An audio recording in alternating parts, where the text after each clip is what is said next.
Welcome to Category Visionaries, the show dedicated to exploring exciting visions for the future from the founders who are on the front lines building it. In each episode, we'll speak with a visionary founder who's building a new category or reimagining an existing one. We'll learn about the problem they solve, how their technology works, and unpack their vision for the future. I'm your host, Brett Stapper, CEO of Frontlines Media. Now let's dive right into today's episode.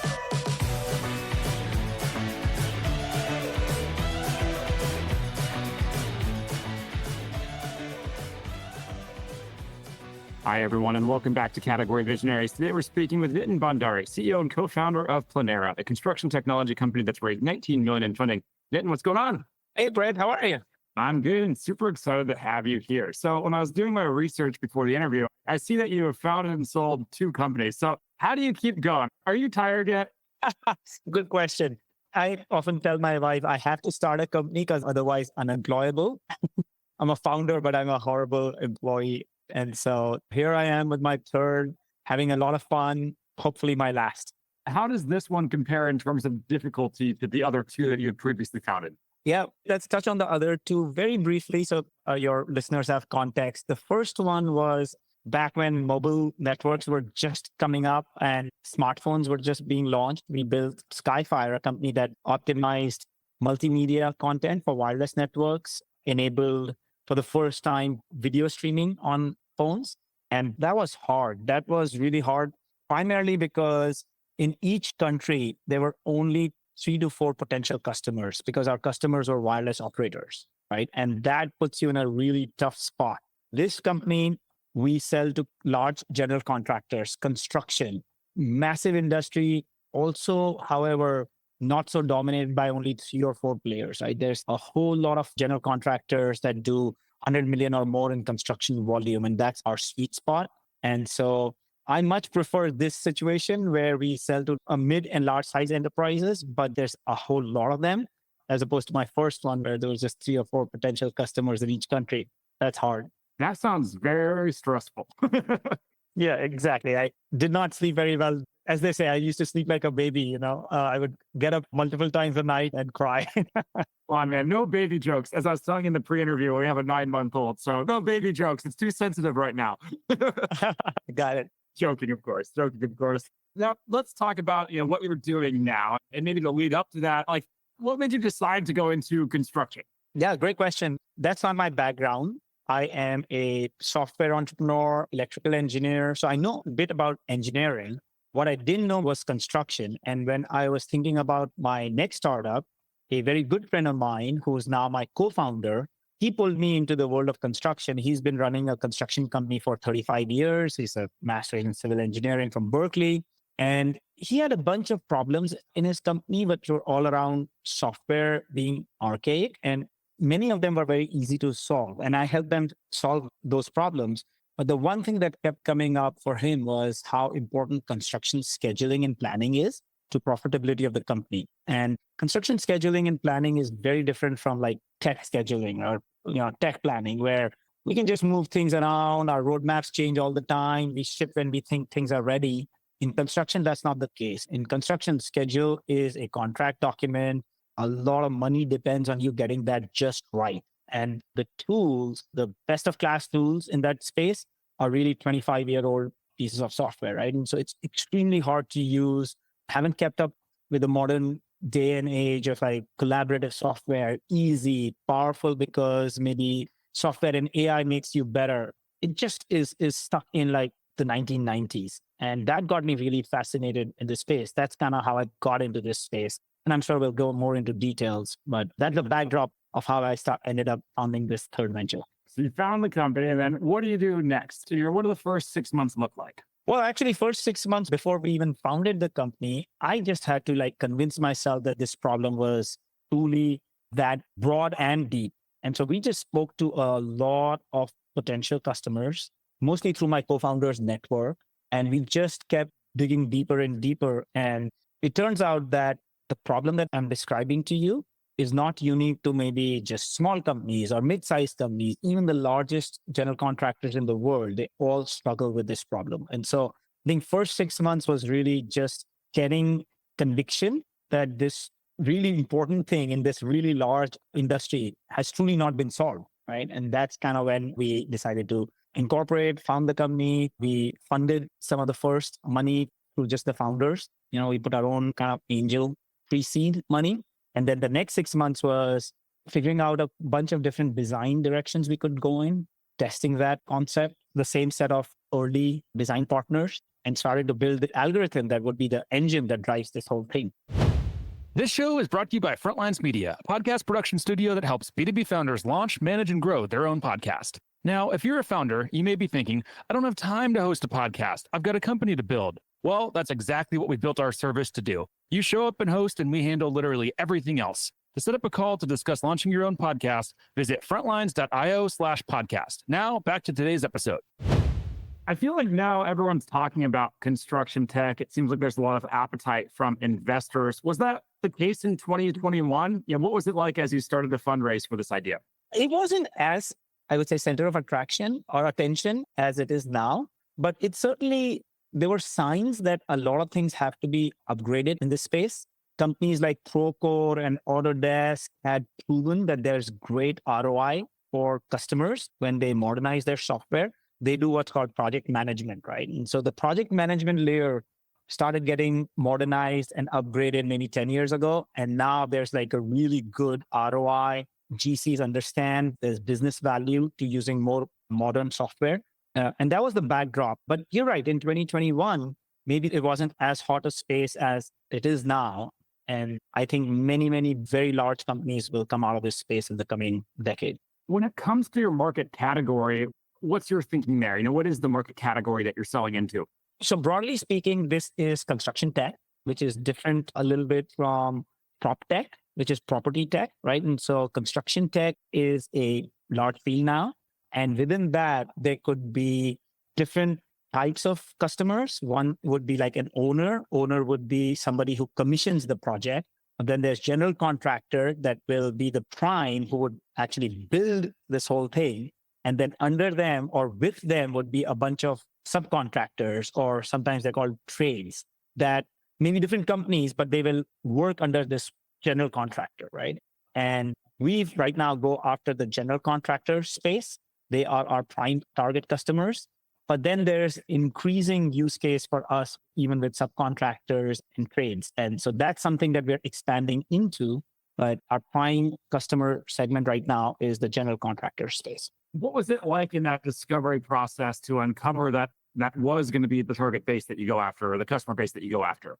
Yeah, for us, it was who has the biggest pain or gain based on scheduling, right? Who has the most to lose, most at risk if scheduling goes wrong? The way the contracts are structured in this space is that happens to be the general contractor. They're taking most of the risk. They're on the hook for a lot of the deliverables. They have damages that they might have to pay if they don't get the schedule just right. Their margins can erode. And so our thought was that people who have the most to gain or most to lose from the scheduling practice would be our initial customer, and that would be the case. So that's kind of how we went about narrowing down our initial ICP. Was that a painful decision that you had to make, or what was that like? And the reason I ask, I think a lot of founders that I know, it's hard to choose your market and decide which market to focus on. What was that like for you? I think it was very obvious to us that we had to pick one of the three, because all three could be interesting, but had very different needs and use cases, right? And so it wasn't optional for us. It was mandatory. And so once you know that this isn't a nice to have, but it is a must do before you even start like getting the company off the ground, then it was just an exercise of like intellectual curiosity. You go discover from different segments, and very quickly for us, thankfully, a heat map started to emerge. What about from the marketing side? In terms of marketing, what's the high level marketing approach look like? Or maybe the marketing philosophy, we can say. Our marketing philosophy always has been that it needs to amplify what the product can actually deliver, right? And shouldn't cause any confusion in the market space. So what our product is really good at is that it is powerful like the incumbents, meaning the Oracle or Microsoft project or Oracle Primavera P6. It's powerful. It is very easy to use and very approachable. And what that does is allows many, many team members to collaborate in a schedule. Traditionally, maybe the scheduling is done by just one person who's like an expert at using the tool, right? And everybody else basically just tells this one person what to do, but they don't interact with the actual schedule itself. For us, we're pretty sure that that's the way of the past, and the way of the future will be where more people collaborate and are part of the decision-making process, and that'll result in better business outcomes. So our marketing is all based around that, right? It's for teams and companies that are ready to be collaborative, that are ready to democratize scheduling. And if they are, then they have the best tool in the world for that. And if they're not, then maybe we'll see them next year. This show is brought to you by the Global Talent Co., a marketing leader's best friend in these times of budget cuts and efficient growth. We help marketing leaders find, hire, vet, and manage amazing marketing talent for 50 to 70% less than their US and European counterparts. To book a free consultation, visit globaltalent.co. What is the process, or what does the competitive landscape look like today? I know you touched on that a little bit at the start, but maybe just paint a picture for us, for those of us who are not in this space, like who are the giants, or is there not a giant and it's just very fragmented? Great question. There's two types of schedules. One is the master plan, right? How am I going to do this job over a 2-3 year period? And what is it going to cost me? And what kind of resources and equipment I need? That's called the master schedule. Any complicated project almost always runs on something called Primavera P6. It is the dominant product out there. And then maybe there's Microsoft Project. Those are sort of the two things that large master schedule works on. Then there is the thing that the field actually uses to build a job. And because P6 or Microsoft Project are too complicated for them, they might actually use some Excel. They might actually do things on a physical whiteboard. There might be a couple of other digital whiteboards that they may use, but it's all siloed data. It's not real-time linked to the master schedule. And that's kind of our landscape, is either something really powerful like Oracle P6 or something really dumb but easy like Excel. And what we're trying to do is we're trying to take away that false choice of like powerful or easy, and we're trying to build something that's powerful and easy so that even the field can use it, even the most complicated chief scheduler can use it, right? And everyone in between. When it comes to your market, are they generally open to new ideas, to new innovations like this, or is it difficult to convince them to change and do something different? I think just like with any market, there's a technology adoption curve in any technology or market. And that's true with construction as well. I wouldn't say that everybody is ready to change quite this moment, but there's significant number of companies and general contractors that understand that this is how they differentiate themselves from everyone else, is by having excellence in their planning and operations, right? And so there's plenty of people who are absolutely like, this is their either number 1, 2, or 3 strategic priority is to modernize scheduling and planning and get more involvement from their team. So democratize this process, so to speak.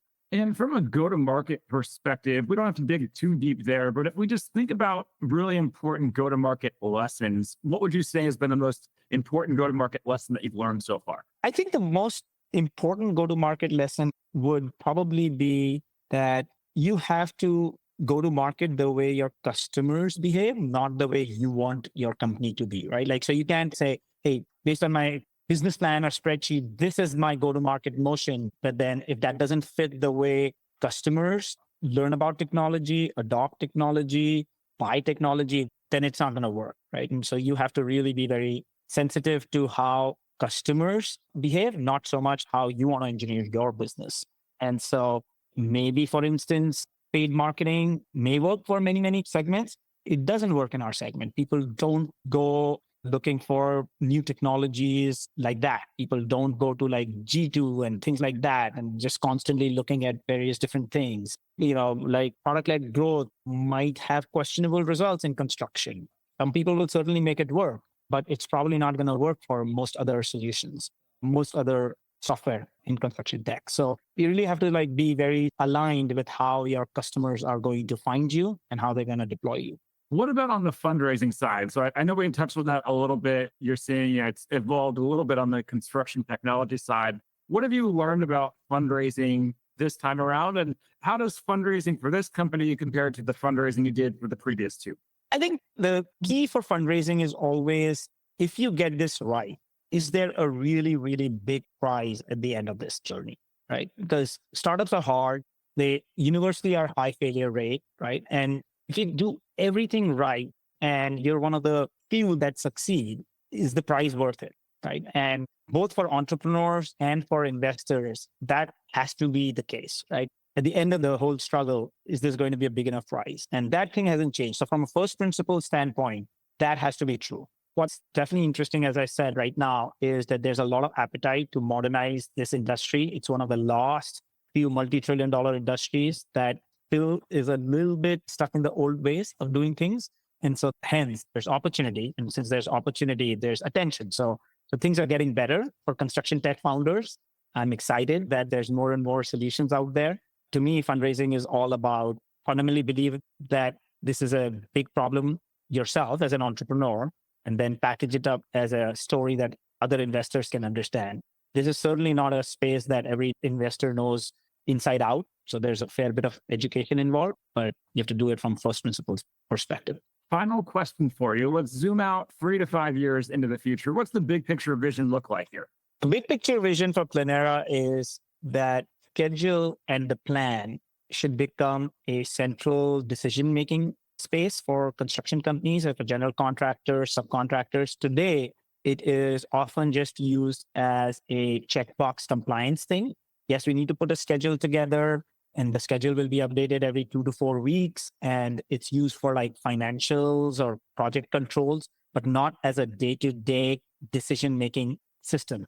If we do our job right in 3 to 5 years, or even sooner, schedule and plan, and hopefully Planera will become part of your day-to-day, how you run your business better, how you make more money, how you become more efficient, how you do your jobs more safely. And it becomes some place that you come every day to make those important business decisions, not do it as an afterthought because of compliance reasons.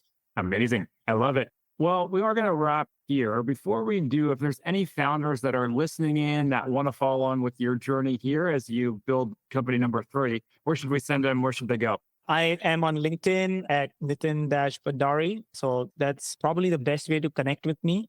And then you want to learn more about Planera. It's Planera, Planera, like new era of planning, planera.io. I love it. I love the name. Thanks so much for taking time. It's awesome. Thanks, Brett. It was fun. This episode of Category Visionaries is brought to you by Frontlines Media, Silicon Valley's leading podcast production studio. If you're a B2B founder looking for help launching and growing your own podcast, visit frontlines.io/podcast. And for the latest episode, search for Category Visionaries on your podcast platform of choice. Thanks for listening, and we'll catch you on the next episode.